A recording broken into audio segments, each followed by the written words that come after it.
அதிரடியான பல திருப்பங்கள் ஆஹா கல்யாணம் சீரியலில் நடந்து முடிஞ்சதுக்கு பிறகு இப்போ விஜய் பழியை ஏற்றுக்கிட்டாரா இல்லை உண்மையிலே தவறு செஞ்சுருக்காரா அப்படிங்கிறது தான் எல்லாத்துக்கும் இருக்கக்கூடிய கேள்வி. இவர் எதுக்காக அந்த வந்தவங்கள்லாம் டிஎன்ஏ டெஸ்ட் எடுக்க வேணாம்னு சொல்லணும், எதுக்கு இதை தடுத்து நிறுத்தணும், எல்லாம் அவர் பண்ணுறதெல்லாம் பார்த்தா கொஞ்சம் வர்மமாகவும் இருக்குது. அண்ட் அதே சமயத்தில் ஒரு ஹீரோவை இந்த மாதிரி திடீர்னு அவருக்கு இன்னொரு குழந்தை இருக்குலாம் காமிக்கிறதுக்கான வாய்ப்புகளும் இல்லை அப்படின்னு யோசிக்கும் பொழுது தான் நிறைய பேர் ஒரு விஷயத்தை கரெக்டாக கண்டுபிடிச்சிட்டாங்க. என்ன அப்படின்னா குடும்பத்தில் இருக்க யாரையோ ஒருத்தரை விஜய் காப்பாற்றுறாரு, அதுக்காக தான் அந்த பழிபாவத்தை ஏற்றுட்ருக்காரு.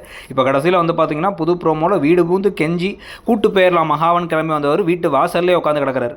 அதில் காலைல கோலம் போட வந்தவங்க பார்த்துட்டு கொண்டு போய் கோடீஸ்வரி சொல்ல எதுக்கு இங்கே வந்தீங்க, 2 கேள்வி. இதே மாதிரி நான் ஒரு குழந்தை இருக்குது எனக்குன்னு சொல்லியிருந்தால் ஏற்றுருந்துருப்பீங்களா அப்படிங்கிறதெல்லாம் வேறு சொல்லி இவங்களும் மிரட்டி முதல்ல கிளம்புங்க முதல்ல அப்படின்ட்டு இப்போ இது யாருக்காக பண்ணீங்க, எதுக்காக பண்ணீங்க, உண்மையை சொல்லுங்கள் அப்படின்னு எல்லாம் கேட்க ஒன்றும் பண்ணாமல் இவர் திருன்னு முழிச்சோன்னே வீட்டை விட்டே கிளம்புங்கன்னு துரத்தி விட்டுறாங்க. ராத்திரி எல்லாம் காத்துட்டு இருந்து கிளம்பி போயிடுறாரு.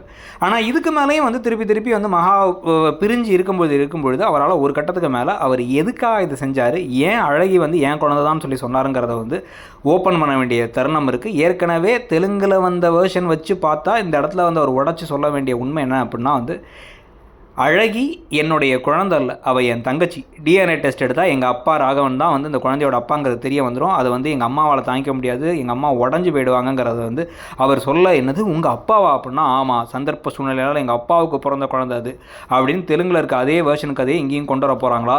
அதை கேட்டு ராஜலட்சுமி அப்படியே உடஞ்சி போய் உட்காந்துருக்கிறது, குடும்பத்துக்குள்ளே ஏகப்பட்ட குழப்பங்களும் பிரச்சனைகளும் வரது நடக்க போகுதாங்கிறத பொறுத்திருந்து பார்க்கணும்.